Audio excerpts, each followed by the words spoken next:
You're listening to the Bare Metal Cyber Prepcast, created to help you succeed in your PMP certification journey. Learn more at baremetalcyber.com, where additional prepcasts, books, and training materials await. Let's get started. Procurement in traditional project environments often assumes that requirements are stable and deliverables can be fixed on paper before any work begins. Agile procurement turns this logic on its head. Markets shift quickly. Requirements evolve through feedback, and organizations increasingly need contracts that enable learning instead of constraining it.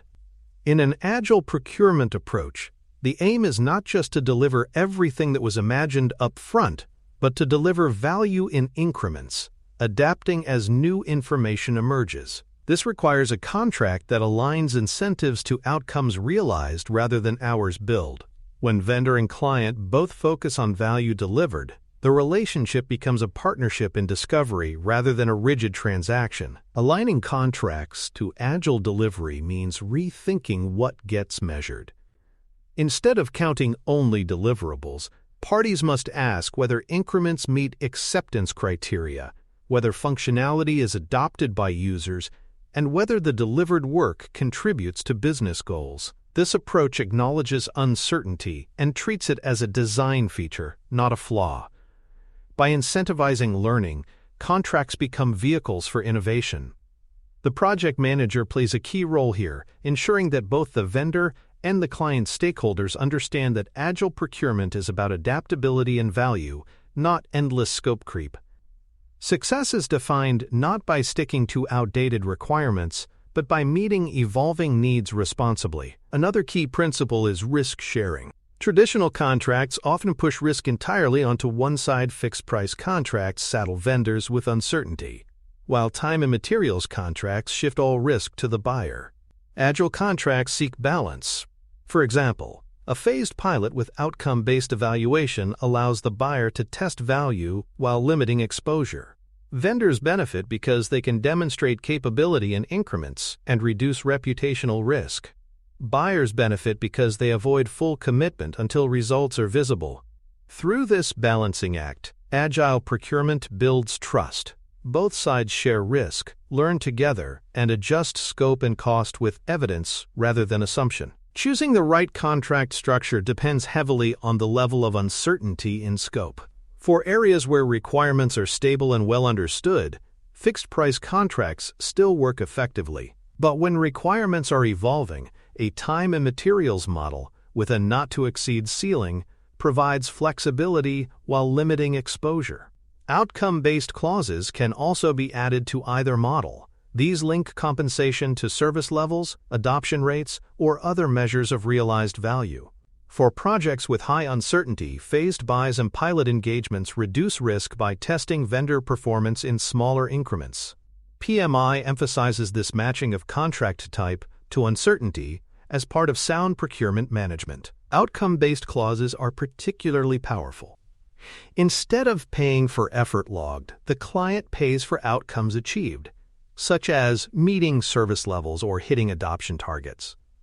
This creates incentives for vendors to focus on delivering value, not simply burning hours. Of course, such clauses require clarity in definitions and measurement. Ambiguity creates disputes, so contracts must specify what data will be used, how it will be collected, and how disputes will be resolved. Phased buys and pilots also protect fairness. Vendors earn additional scope by proving value, not by relying on promises. In every case, contracts must create alignment. When the client succeeds, the vendor succeeds. Writing an agile statement of work, or SOW, requires a different mindset from writing a traditional one. Instead of prescribing every detail of the final solution, the SOW should define increments, acceptance criteria, and a shared definition of done. This means specifying how increments will be demonstrated, what constitutes acceptance, and what evidence will be captured. The cadence of demos and reviews should also be defined in the SOW, making it clear that vendor participation in iteration reviews is not optional. It is the core of governance. This builds accountability while preserving flexibility. Security, interfaces, and data handling must still be addressed up front. Agile does not mean skipping fundamentals. The SOW must clarify how intellectual property will be handled, what confidentiality obligations apply, and how vendor systems will connect to client environments. Agile procurement contracts should also include provisions for access and collaboration tools, because without these, vendors are excluded from the cadence of delivery. PMI stresses that Agile governance must still rest on strong artifacts. The SOW becomes a living agreement, revisited as increments are delivered but anchored in clarity about definitions, cadence, and obligations. Change and governance are where Agile procurement differs most sharply from predictive approaches. Instead of treating every new backlog item as a change request, Agile contracts use backlog ordering as the primary change path. Work is prioritized iteratively, and as long as changes stay within the agreed boundaries, they are managed through backlog reprioritization. Formal change orders are reserved for scope adjustments that exceed policy thresholds, such as increases in budget, contractual deliverables, or obligations that impact compliance. This creates efficiency. Most adjustments flow through backlog grooming, but significant ones still follow formal approval. Joint steering cadences are critical. These sessions, whether monthly or quarterly, allow both client and vendor stakeholders to align on progress, value delivered, and adjustments needed. Decisions are recorded once in official artifacts, usually in the changelog or steering committee minutes, to prevent version drift. The PMI lens applies here as well. Contracts define the thresholds, governance defines the cadence, and artifacts prove what was decided. This balance avoids the trap of handshake changes, which create disputes while still respecting the adaptive nature of Agile work. Integrating vendors into Agile cadence is not optional, it is essential. Too often, organizations try to run Agile internally but treat vendors as outsiders, only checking in at delivery milestones. This undermines trust and effectiveness. Vendors should be invited to reviews and backlog refinement sessions, with clear roles and decision rights defined. Access to tools and repositories must be provided securely so vendors can collaborate effectively. At the same time, intellectual property and confidentiality rules must be enforced to protect both parties. Transparency and protection go hand in hand.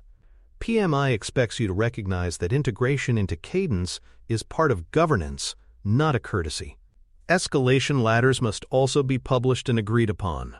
When conflicts arise between client and vendor teams, both sides need to know the path for resolution. An escalation ladder clarifies when issues can be resolved at the team level, when they must be elevated to project leadership, and when they require executive attention. This prevents conflicts from festering or bypassing agreed channels. Respectful vendor relationships rely on clarity. Both organizations know how disagreements will be handled, and that path is documented. PMI situational questions may test whether you rely on informal relationships or structured escalation. The professional answer is always to publish and follow the latter. Documentation discipline is just as important in Agile procurement as in predictive contracting. Every increment accepted must have evidence demo notes, test results, and acceptance criteria fulfilled. Every decision about scope beyond the backlog threshold must be logged in the changelog. Training materials and security attestations must be recorded in the contract file. PMI expects project managers to balance agility with accountability. Governance is lightweight but not absent. Contracts provide boundaries, backlog processes provide adaptability, and artifacts provide traceability. Together, they create a system that is adaptive yet defensible. At this midpoint, the rhythm of Agile procurement is clear. Contracts are chosen to fit uncertainty, with clauses aligned to outcomes. SOWs define increments, acceptance criteria, and cadence. Backlog ordering serves as the normal change path, with formal orders for threshold shifts.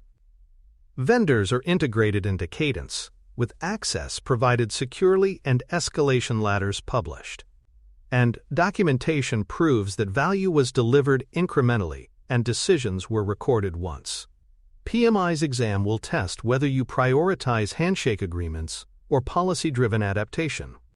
The professional answer is always the latter: agility within structure, adaptability with accountability. For more cyber-related content and books, please check out cyberauthor.me. Also, there are other prepcasts on cybersecurity and more at baremetalcyber.com. Measuring delivery in Agile Procurement requires shifting the lens from contractual outputs to flow and outcomes. Instead of simply asking, did the vendor deliver what they promised? The better question is, was the delivery accepted incrementally, on time, and did it create value? Metrics such as lead time, which measures how long it takes to move an item from request to acceptance, and throughput, which tracks how many increments are delivered per period, provide insight into flow. Acceptance rates per increment show whether work meets the definition of done consistently or if rework is common. These measures create transparency for both the buyer and vendor. Value proxies add another layer.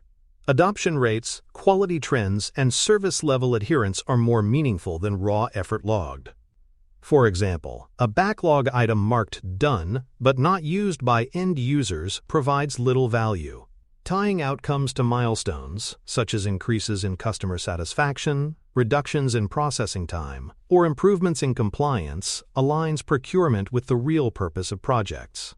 Contracts may include service levels and credits, where vendors are rewarded or penalized depending on whether they meet agreed performance targets. PMI expects you to know that measuring agile delivery means focusing on outcomes, not just hours or effort. When applying service levels, fairness matters. Vendors should be measured against criteria they had visibility into from the start. Hidden benchmarks or moving targets erode trust. Credits or penalties must be applied consistently, with evidence. Metrics must also be used. Responsibly, data should guide collaboration, not punish partners unnecessarily.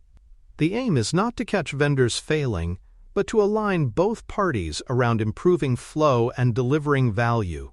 Ethical Agile Procurement uses metrics as instruments of transparency, not weapons of control. Vendor risk must also be managed systematically. An Agile vendor risk register records threats such as missed deliverables, poor adoption, or security vulnerabilities. Each risk has a trigger, an owner, and expected corrective and preventative actions. CAPA. Exit and termination clauses protect the client if risks materialize beyond thresholds. Audit rights ensure that both parties can inspect evidence of compliance, such as test records or security controls.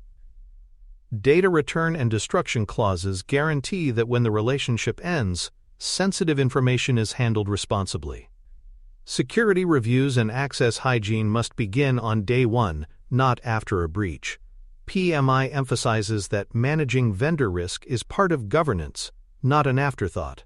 Artifacts proving risk management include the vendor risk register itself, SLA performance reports, remediation plans, and audit records. Vendors should know that risk documentation is expected and that evidence must be mirrored in the client's repository. Escalation ladders should include not only project leadership but also risk and compliance officers. The professional project manager ensures that risks are not hidden or minimized for convenience. PMI situational questions may tempt you with answers like trust the vendor or fix later, but the professional path is always analyze impact, document risk, require evidence, and remediate transparently. Let's consider a mini scenario. A vendor proposes a minor change and claims it does not require a contract update. Your options include approving verbally, requesting impact analysis and processing per policy, escalating immediately to leadership, or ignoring the request. The ethical and defensible answer is to require an impact analysis. Process the change via the working agreement or through a formal contract modification depending on thresholds, and update all relevant artifacts. Handshake approvals create disputes. Escalation without analysis wastes leadership's time. Ignoring risks creates gaps. PMI's exam expects you to connect contract integrity with agile adaptability through artifacts. The lesson of this scenario is that agile does not mean informal. Vendors may believe that agile equals flexibility without paperwork, but in procurement, flexibility must still flow through policy paths. Working agreements may cover small adjustments, while formal change orders cover larger ones. Either way, decisions must be documented and artifacts updated.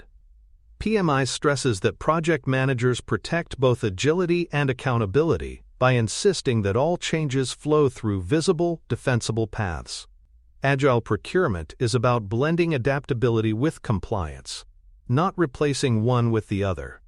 Common exam pitfalls in this domain revolve around 4 traps. The first is handshake changes agreements made verbally without contract updates. These may seem efficient but are protest and dispute magnets. The second is missing acceptance evidence.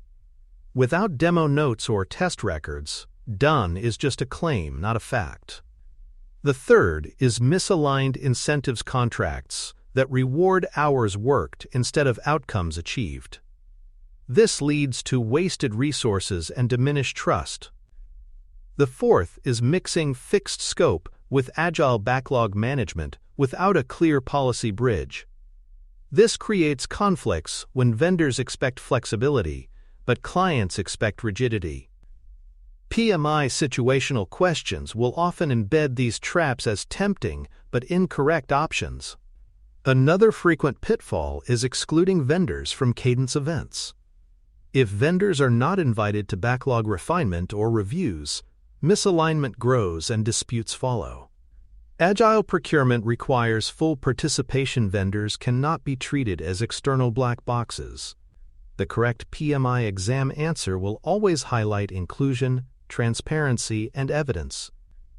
Vendors must be measured against outcomes that were visible from the start, included in cadence events, and documented in artifacts. Anything less undermines both governance and fairness. The quick playbook for Agile procurement summarizes the lessons of this lab. Step 1. Choose a contract type that matches the level of uncertainty. Use fixed price for stable scope, time and materials with ceilings for evolving work, and phased or pilot buys for uncertain outcomes. Step 2. Write the SOW around increments, acceptance criteria, and a shared definition of done. Step 3. Govern changes primarily through backlog ordering, with formal change orders only when thresholds are crossed. Step 4. Measure outcomes through adoption, flow, and service levels, not just hours. Step 5.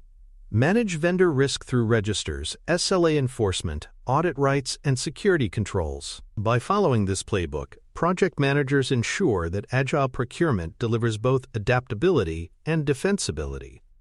Contracts become enablers of learning, not constraints. Vendors become partners in value delivery, not just suppliers of effort. And artifacts provide the traceability and evidence needed for governance, compliance, and trust.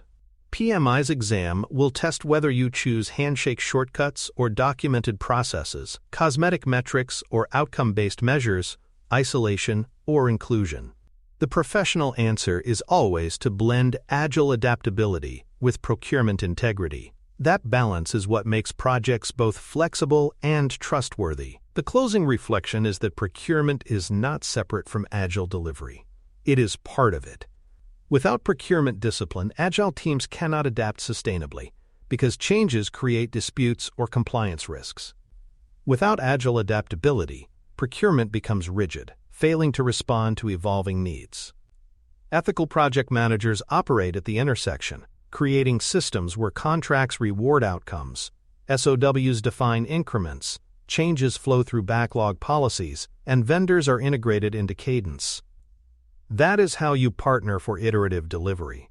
PMI situational questions will reward answers that highlight this partnership, where procurement and agile reinforce each other rather than conflict. Thanks for tuning in to the Bare Metal Cyber Prepcast, your trusted source for cybersecurity news and insights.